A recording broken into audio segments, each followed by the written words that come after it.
Her kids can eat when they get home. The words just hung there in the air, sharp as a steak knife. I froze. The waiter, who was in the middle of pouring me a glass of water, even paused. We were at one of those new, fancy restaurants in Naperville. La Sirena, I think it was called. It was Sheila's choice, of course. My son Dennis's wife always picked the places with cloth napkins that felt like hand towels and menus so big you could hide behind them. I was just happy to be seeing my family.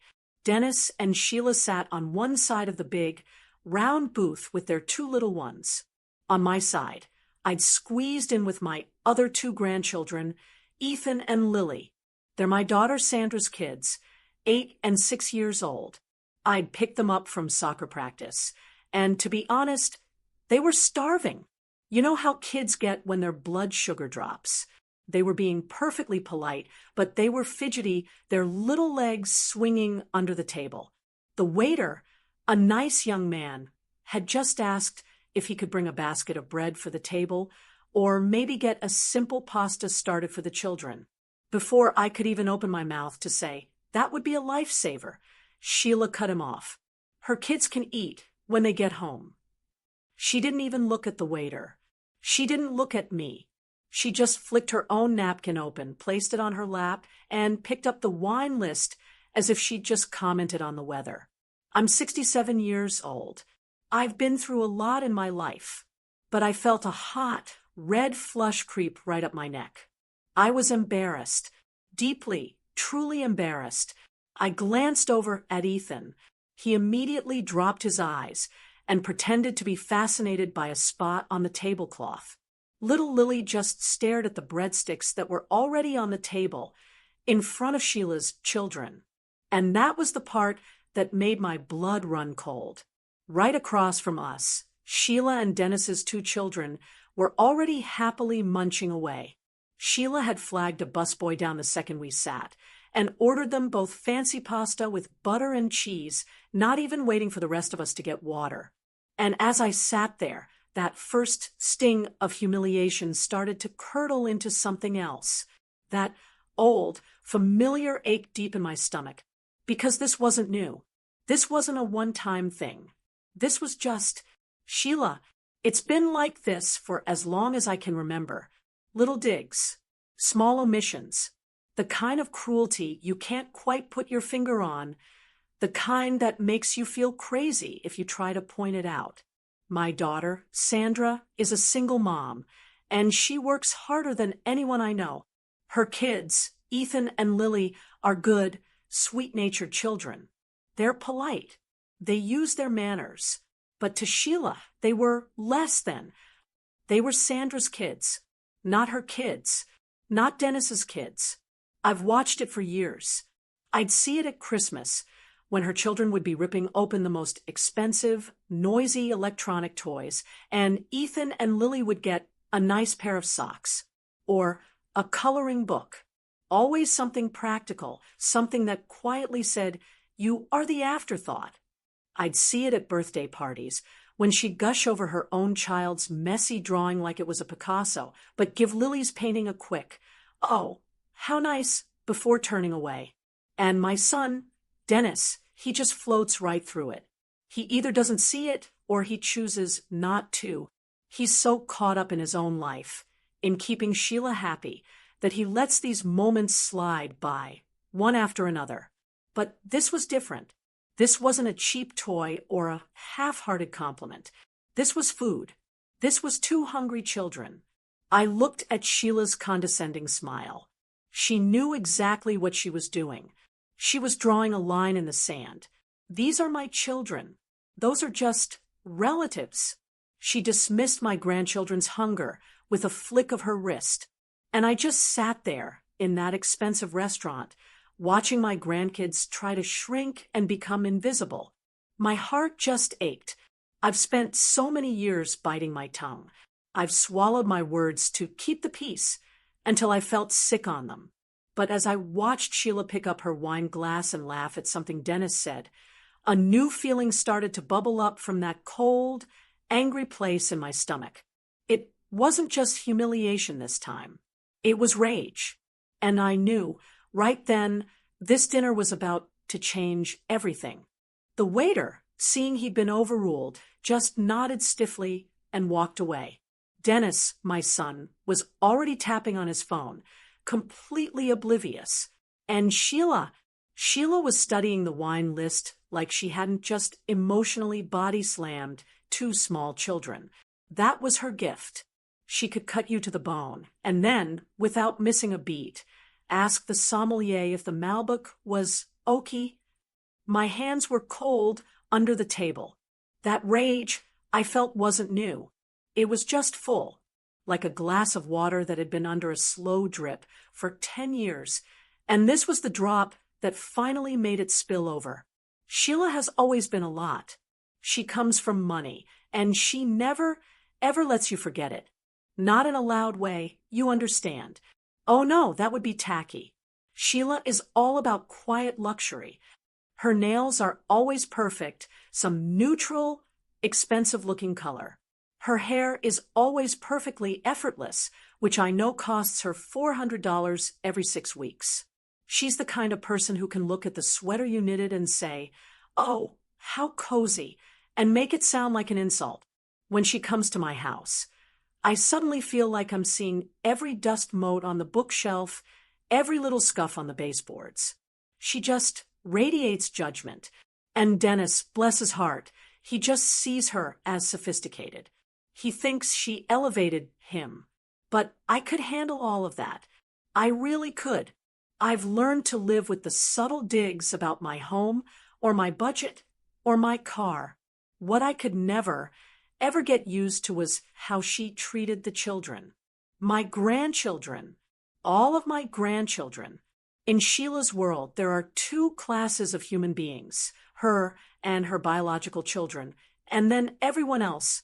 And my daughter Sandra's kids, Ethan and Lily, were planted firmly in that second-class category. It was a constant, draining performance. She saw them as an extension of my daughter. And Sheila has always, for some reason, been competitive with Sandra. Sandra is a nurse. She's a single mom who works harder than any 2 people I know, and she's naturally beautiful in a way that doesn't require a standing appointment. She's warm and real. Sheila is polished. I've always suspected, deep down, that Sheila resented Sandra for being so content without all the things Sheila needed to feel good about herself. So, she took it out on her kids. Christmas was the worst. It was like a yearly showcase of her favoritism. I remember last year, we were all at Dennis and Sheila's house. Her house. Her 2 kids, of course, had a mountain of gifts that spilled out from under the tree. The new gaming system, the designer brand Ride-On car, boxes and boxes. And then, Ethan and Lily. I watched Sheila hand them each one perfectly wrapped, medium-sized box. Ethan, who was 8, opened his. It was a 500-piece puzzle of the U.S. states. Lily, who was 6, got a set of markers. Not the big 100-pack, but the basic 12-pack. I saw Ethan's face. He was trying so hard to be grateful. He looked up and said, "Oh, cool. Thank you, Aunt Sheila." But he'd just watched his cousin, who is the same age, open a drone. A drone! And Sheila just smiled that tight, plastic smile and said, "I know you and your mom like practical things." Practical. She made it sound like a virtue, but it felt like a punishment for not being her kid. And then there were the birthdays. She never remembered Ethan and Lily's birthdays. Never. But for her own children, my goodness. She'd throw parties that looked like something off of a TV show. Custom-made themes, professional bakers, a bouncy house that looked more like a castle, a full-page invitation sent in the mail. For Lily's birthday 2 months ago, not even a card, not a text message. When Dennis and I were on the phone, I gently reminded him. He got quiet for a second and then said, "Oh, I'm sure Sheila just forgot. You know how busy she is." That's the part that really gets you. The excuses. The way everyone just lets it happen. She's busy. She's just like that. She doesn't mean it. Oh, she means it. She means every single bit of it. It's a calculated indifference. It's her way of reminding everyone in the family of the hierarchy. Her children are at the top. Sandra's children are at the bottom.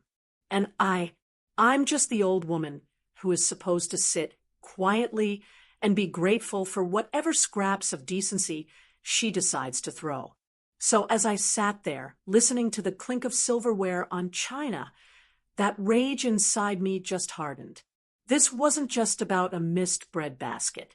It was about last Christmas. It was about that forgotten birthday. It was about 100 other small, cold moments that had piled up one on top of the other until they formed a mountain. And here she was in public telling my two sweet, hungry grandkids that they were not even worthy of a piece of bread. She might as well have said, "They don't matter." But they matter to me, and the look on her face, that smug, self-satisfied look, I had enough. I was done being the quiet one. I was done keeping the peace. The peace was a lie anyway. It was just her peace. And I was tired of paying for it. I just sat there, my insides feeling like a tightly wound knot. The waiter eventually returned, his professional smile back in place, and took our orders. Or rather, he took Sheila's. "We'll start with the burrata for the table," she announced, "and the prosciutto board. And she said, pointing to her son, "will have the filet medium. She'll have the lobster risotto." She didn't ask them. She just told the waiter. Then she turned to Dennis, who was back on his phone. "Honey, you're having the duck, right?" "Oh, yeah, sounds great," he mumbled, his thumb still scrolling. He was in his own little bubble, a perfect two-person bubble with his wife. They were a team. And the rest of us, we were just visiting. Sheila then turned her bright, cold eyes to me. "Jessica, what are you having?" I hadn't even looked at the menu. I felt flustered. "Oh, I'm not that hungry, really. I'll just have the chicken Caesar salad, please." Sheila gave a little laugh. It was a tiny, breathy sound, but it felt like a pinprick. "Oh, Jessica, always so sensible." She turned back to the waiter. "I'll have the sea base, and we'll do a bottle of the Sancerre, the expensive one." Then she looked right at me, her smile all teeth. "You know," she said, leaning in as if sharing a secret, "I've been trying to teach Dennis better budgeting skills. It's just so important to be frugal, isn't it? To know what you can and can't afford." And there it was. It wasn't just about the food. It was about my daughter, Sandra, the single mom. It was about my sensible salad versus her sea base. It was about my practical grandkids versus her filet-worthy children. She was telling me in 1,000 different ways that my side of the family was the budget side, the discount bin. I felt my hands start to shake, just slightly. I clasped them in my lap. I could feel the heat in my face again. I wanted to say something. I wanted to ask her what she meant by that. But I did what I've always done. I gave a tight little nod and looked away. And my eyes landed on Ethan and Lily. They were just sitting there, silent. They hadn't been offered a menu. They hadn't been asked if they wanted a juice or a soda. Their little hands were in their laps, just like mine. And I saw it, really saw it, maybe for the first time. I was teaching them. By staying quiet, by keeping the peace, I was teaching these two beautiful children that this was normal. I was showing them with my own silence that this is how they deserve to be treated. That when someone insults you, you just take it. That when you are hungry, you don't complain. That you are, in fact, less than. I looked at Lily. She was 6. She was pulling at a loose thread on the cuff of her little sweater. Her bottom lip was trembling just a tiny bit. She wasn't looking at Sheila. She was looking at me, and it was like a punch to the gut.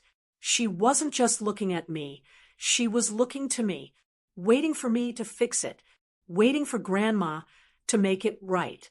And I was failing her. All these years, I told myself I was being the better person, the peacemaker, the mature one. I told myself I was protecting my relationship with my son, Dennis. I was making it possible for us to even have family dinners like this. But what peace was I keeping? It was Sheila's peace. It was a peace built on my silence, on my daughter's dignity, on my grandchildren's hunger. It was the peace of the bully, who gets to do whatever they want because no one ever dares to stand up to them. I looked from Lily's trembling lip to Ethan's quiet, ashamed face. He was trying to be a big boy, trying to pretend it didn't bother him, but I could see the hurt in his eyes. And that tight, angry knot inside me didn't just bubble over. It broke. It was a flood. I was done. I was done being sensible. I was done being the peacemaker.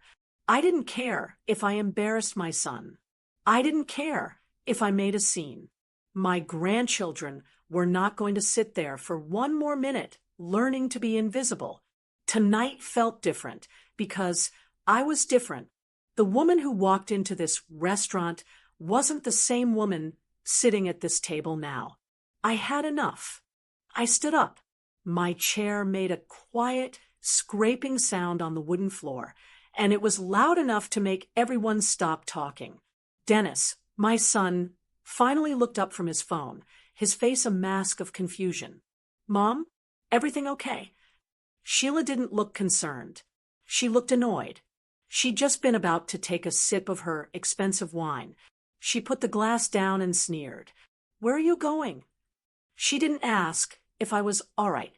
She didn't ask if I needed anything. It was an accusation. I didn't answer her. Not yet. I just opened my purse, took out my wallet, and opened it.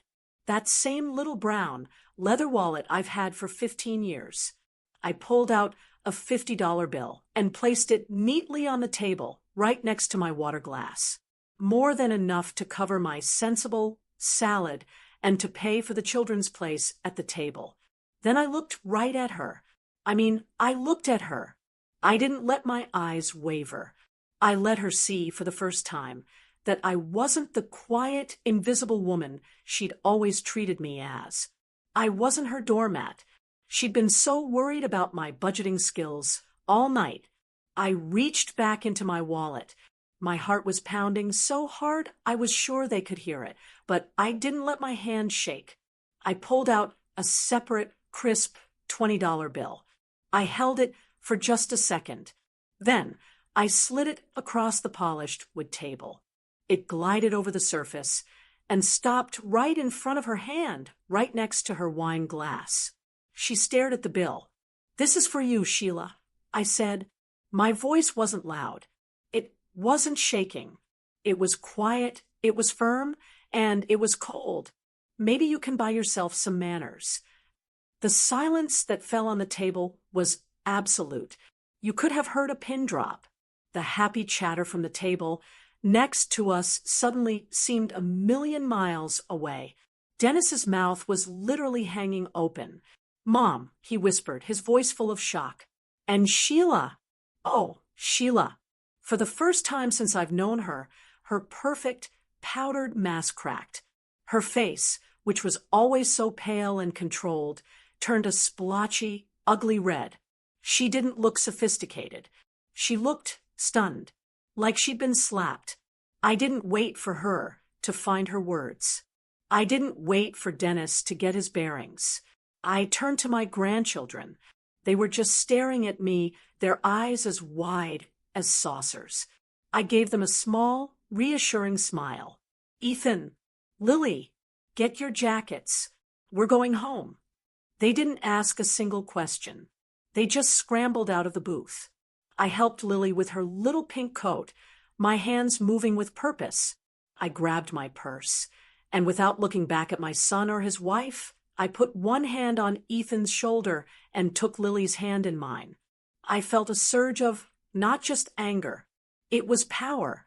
It was the feeling of a bone that had been broken for years finally snapping back into place.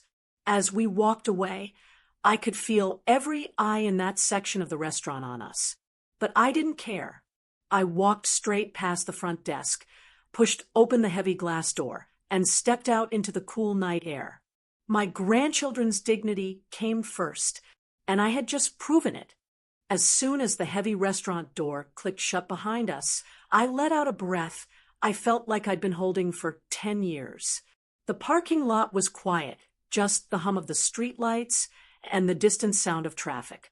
My heart was still racing, but that hot, sick feeling of humiliation was gone. In its place was this strange, electric calm. I clicked the unlock button on my car, and the kids piled into the back seat. They were completely silent. They just buckled themselves in, their faces serious in the dim light. I got in, put the key in the ignition, and just sat there for a second. The car was quiet. I turned around in my seat to look at them. Lily was clutching her little stuffed dog, and Ethan was just staring at the back of my headrest. "Hey," I said, my voice softer now. "You two okay?" Ethan nodded, but his eyes were still big. "Are you in trouble, Grandma?" he whispered. That just about broke my heart. "Oh, honey, no," I said. "I'm not in trouble. And you're not in trouble. You did absolutely nothing wrong." I reached back and put my hand on Lily's knee.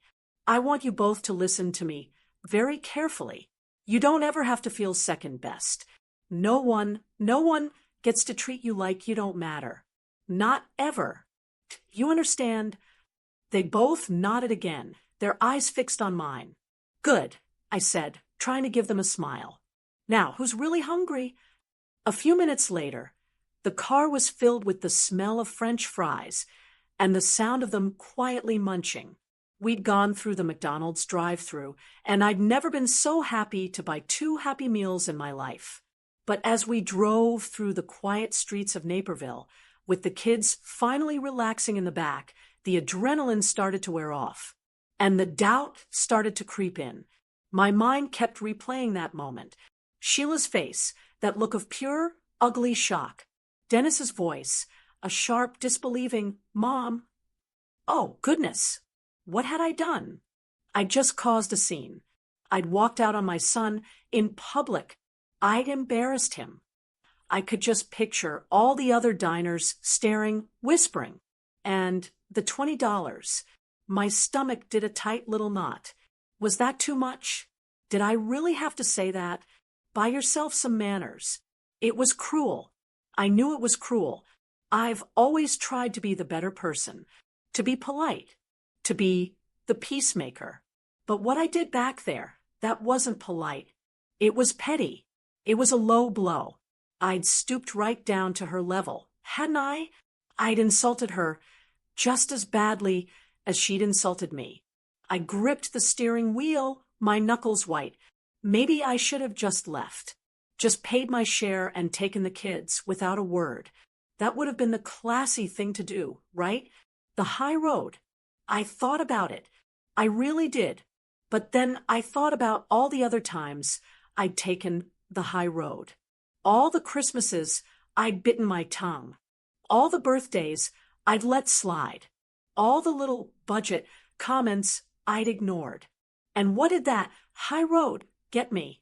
It got me a daughter-in-law who thought she could humiliate my grandchildren in public, and I would just take it. It got me 2 sweet kids who were learning that their feelings didn't matter. No, Sheila's behavior wasn't just a slip of the tongue. It was a pattern. It was an ongoing problem, and she was an ongoing bully. And you can't stop a bully by just quietly walking away. You can't break a cycle by keeping the peace. You have to make them understand that the rules have changed. Was the $20 comment petty? Yes, it absolutely was. And a part of me wasn't proud of it. But it was also the only language she would ever understand.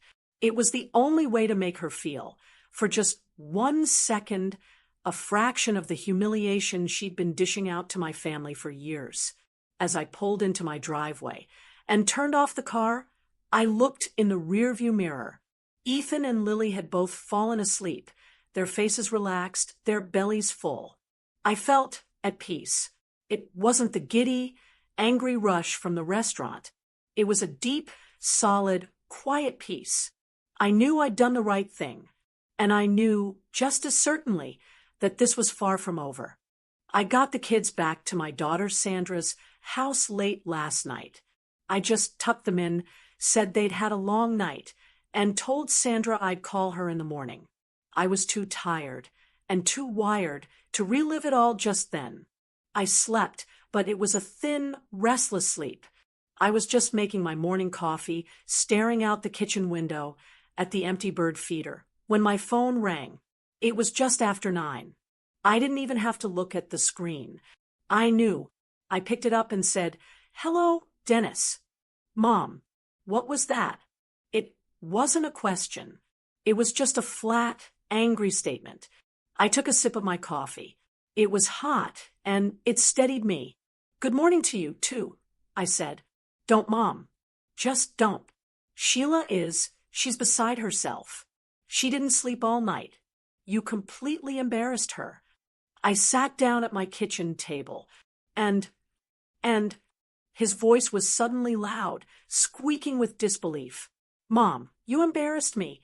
You embarrassed our family. In front of her kids. In front of the whole restaurant." Then he got to the real point. "Giving her $20? Giving her money like that? What were you thinking?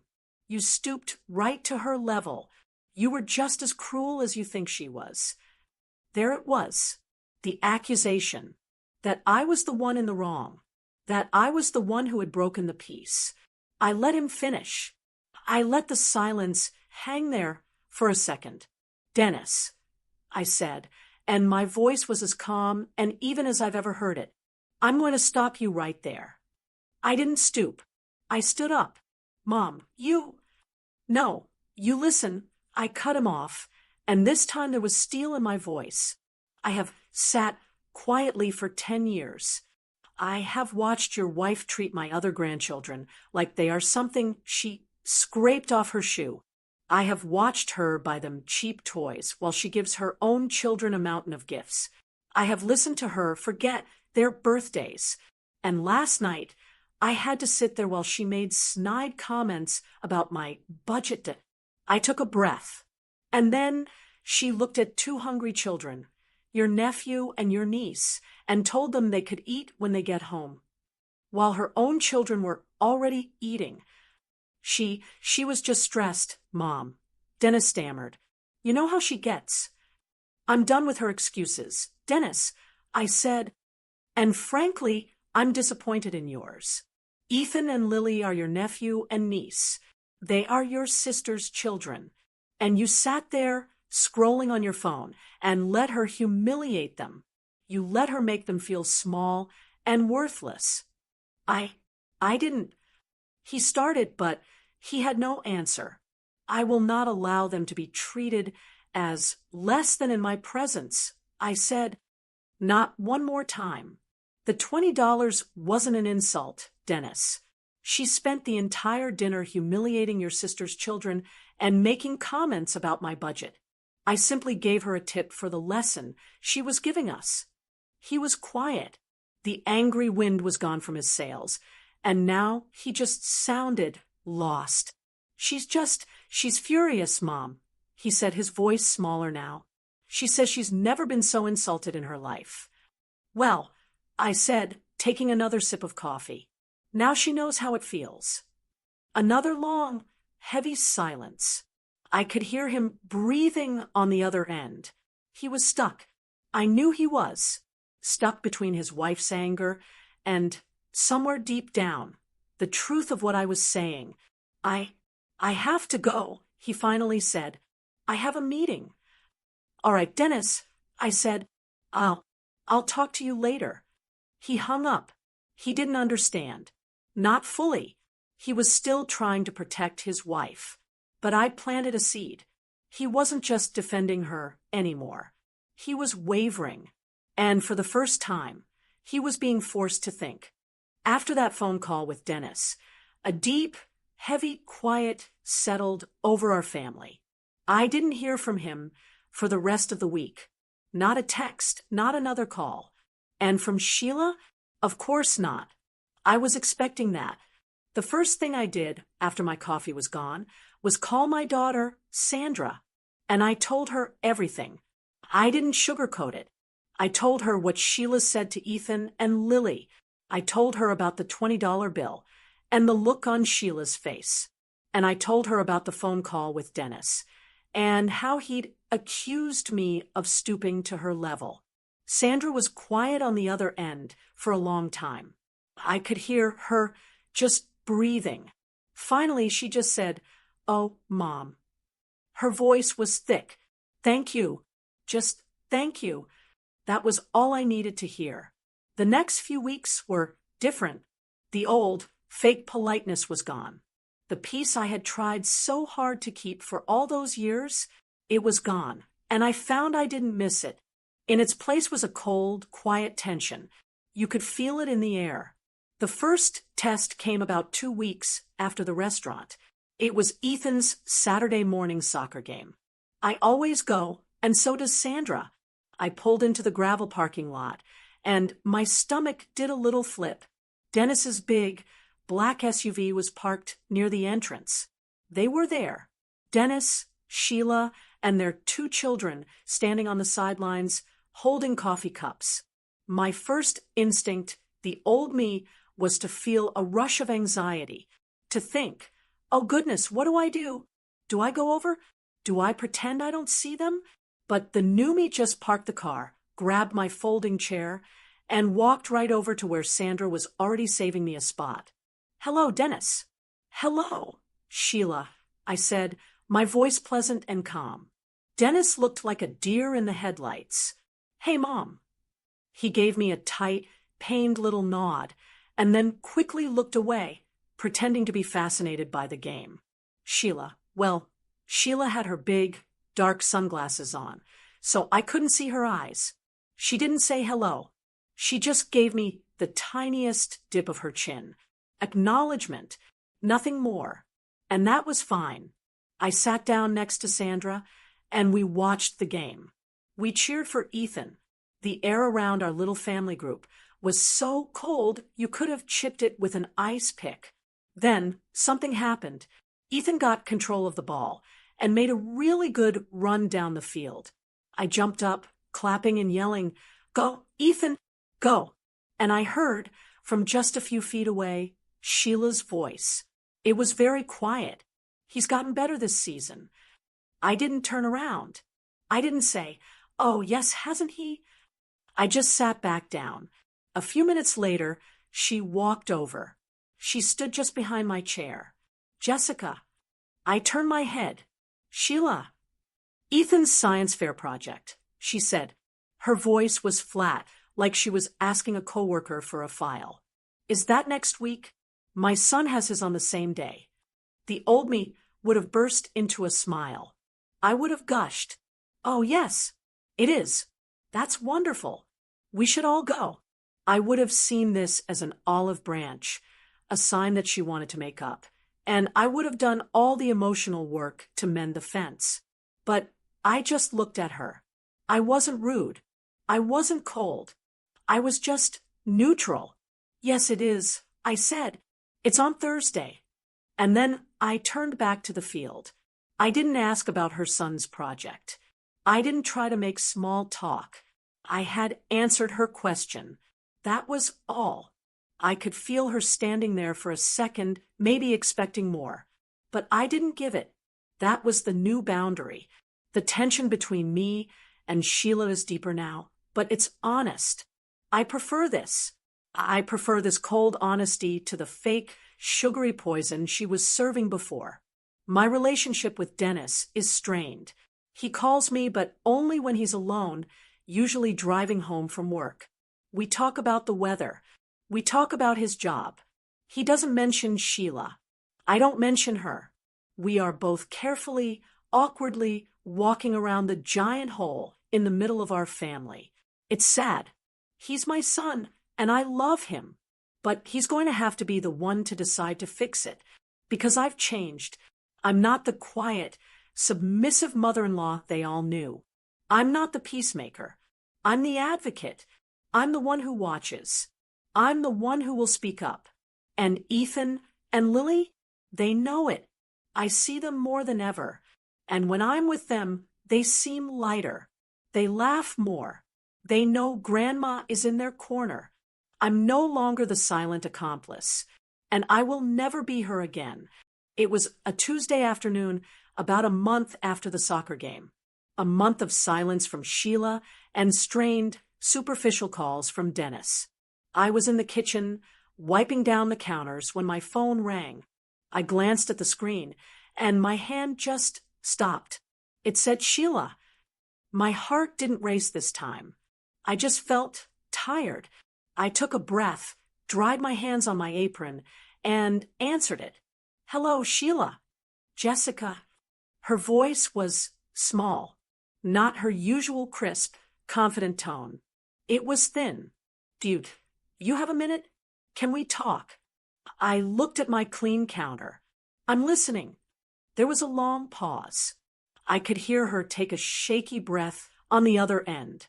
This was costing her something. I want to, she started and then stopped. "Dennis says, no, that's not right." Another breath. "That night, at the restaurant, I was wrong. I waited. I didn't say it's okay. I didn't say thank you. I didn't say anything to make it easier for her. I just waited. She had to be the one to do this. The things I said about the kids, about them eating at home, it was..." Her voice cracked just a little. "It was cruel. I know it was. And I'm sorry." She said it. The words were finally out. "I'm sorry." I sat down at my kitchen table. "Why, Sheila?" I asked. It wasn't an accusation. I genuinely wanted to know. Why have you always been like that? With them?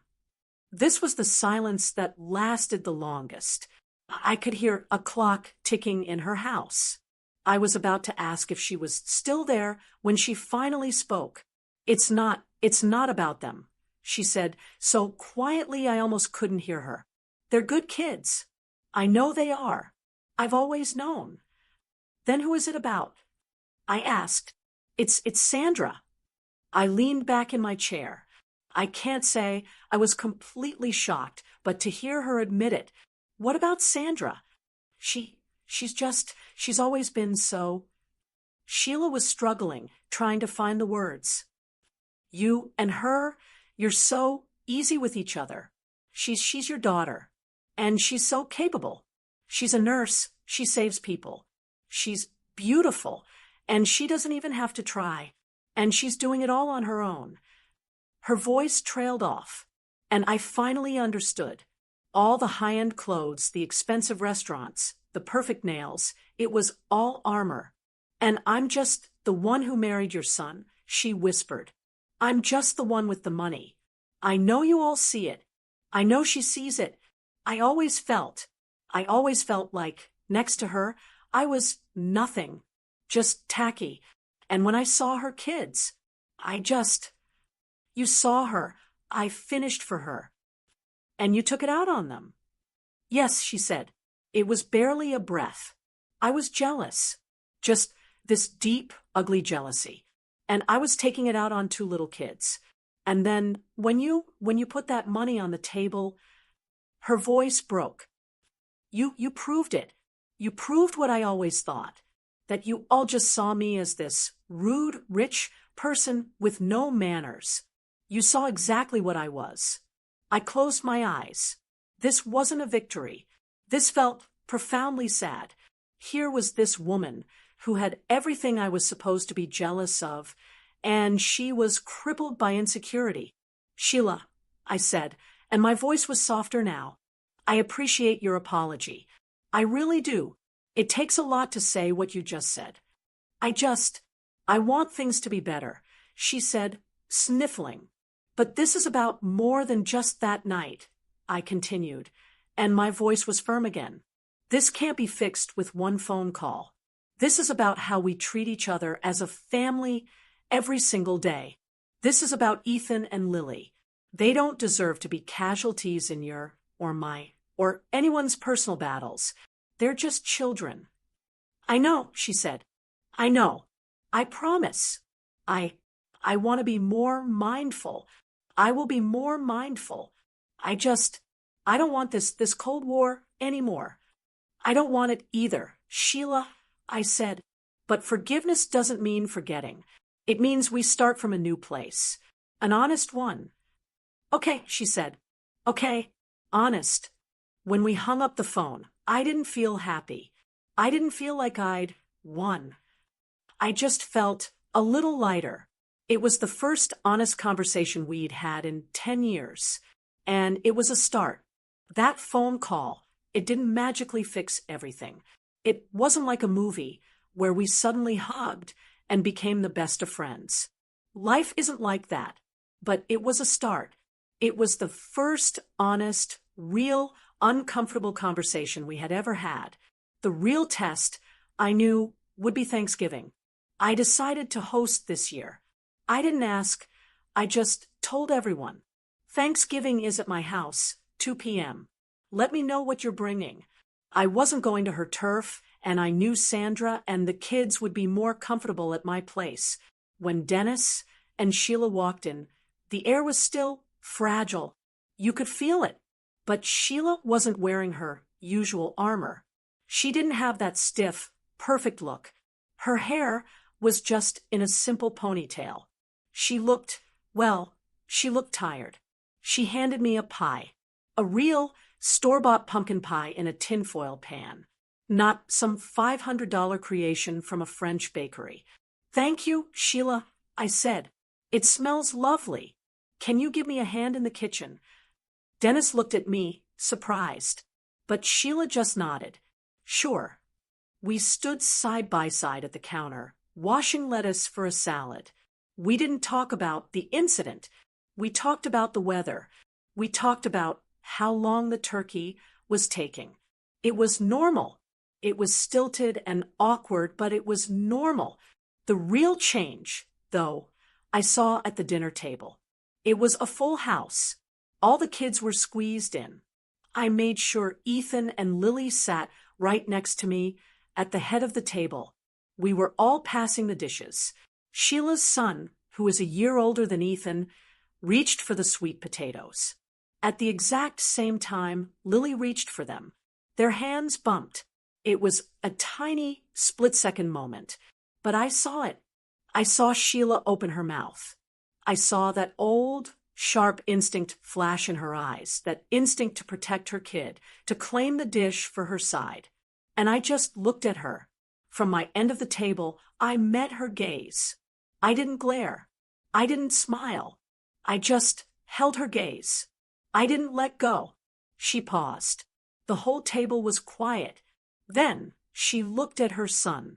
Sweetheart, she said, her voice quiet but clear. Let your cousin Lily go first. She's right there. He pulled his hand back. Okay. Lily took the spoon, served herself, and passed the bowl. It was nothing. It was a 2-second moment that no one else at the table even noticed. But I noticed, and across the table, I saw my daughter Sandra's eyes. She was looking right at me, and she gave me the smallest, most grateful smile I have ever seen. That's the new beginning. My relationship with Sheila is not perfect. I don't think we'll ever be the kind of friends who go shopping together. But we don't have to be. That cold, biting tension is gone. In its place is an understanding, an honest one. We are two women who now know exactly where the other's boundaries are. And my relationship with Dennis is healing. He's trying. He calls me more. He asks about Sandra. He asks about Ethan and Lily. He's making an effort. But the biggest change really is in me. I feel solid. I don't walk into a room with my family anymore bracing for a hit. I don't feel that dread. I feel empowered. I feel like I finally, at 67 years old, found my own voice, and I'm not afraid to use it. I took a stand. I drew a line. And the world didn't end. My family bent, but it didn't break. In fact, it's being rebuilt on something stronger now, something honest. I look at Ethan and Lily. They're just kids. They're not less than. They're not Sandra's kids in that other category. They're just my grandchildren, same as the others. That's all I ever wanted. As I was washing the dishes that night, after everyone had gone home, I just stood there at the sink, my hands in the warm, soapy water. And I thought, sometimes you have to be the one to make things right. Not for anyone else, but for yourself and for the ones you love. No one should ever feel less than. My story has its new beginning, but I know for so many of you, this is still your everyday life. That feeling of being invisible or watching someone you love be treated as less than is one of those silent battles we fight all the time. And that's why I wanted to share this. I want to hear your story. The comments section here, it's a community. It's a place where we can talk about the things that really matter. So I have to ask, what would you have done in my shoes? Do you think I went too far with that $20 comment? Was it justified? Or did I just stoop to her level? Have you ever had to stand up for your family, even if it meant making waves? And have you ever experienced favoritism in your own family? How did it affect you? Please let me know in the comments below. Your story and your wisdom are so important. And if my story touched you or reminded you of someone, please give this video a like. It's such a simple click, but it tells the people who run this platform that these stories are important. It helps share this with more people who might need to hear that they're not alone. And of course, if you want to hear more stories like this one, please be sure to subscribe to the channel. We have a lot more to talk about. Lastly, remember to download this wonderful book called Coming Back to Myself, 60 Liberating Truths to Find Yourself Again. You'll find it in the pinned comment below. Now, if you like this story, go ahead and click on the next video appearing on your screen, because in it is a story of betrayal and revolt like you've never seen before on Her Kindle Stories. Thank you for listening.